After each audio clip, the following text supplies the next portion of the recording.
All right, guys, so this is our second video in the ongoing series of how to get the SDR Git repository resources set up on your machine.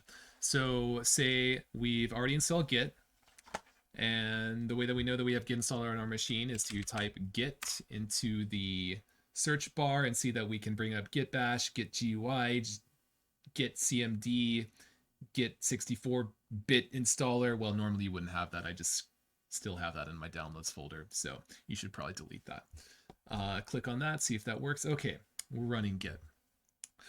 So the next thing that we're going to do is initialize our repository. And in the past, I've done this by manually setting it up on each individual analyst's machine, but there's a much better way to do this, and that's called running a batch file. And what's a batch file? A batch file is just a short series of command instructions that are going to run inside of your Windows terminal, which is that CMD command prompt thing.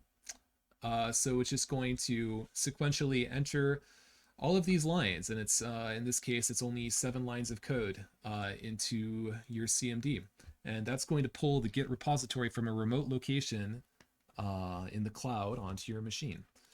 And so in this case, what we just need you absolutely to have is the standard SDR directory structure. So we need you to have within your C drive, we need you to have data, a subdirectory called data. This is where we usually store all of our project files. And within data, we're going to add this folder SDR Git, but don't do anything yet. It's going to be named that, and all you're going to need to do is obtain this file from me. It's called git underscore pull underscore remote underscore SDR scripting install 1. And we're going to double click on that and run it. You're going to get some information in the command window, and it's going to say that it's pulled down all of these objects from GitHub. And you press any key to continue, and you see that we've got a new folder. And in my case, it's called STR underscore git underscore test. In your case, it's just going to be called git str underscore git, but I didn't want to clone a direct copy of a folder that I already had on my system.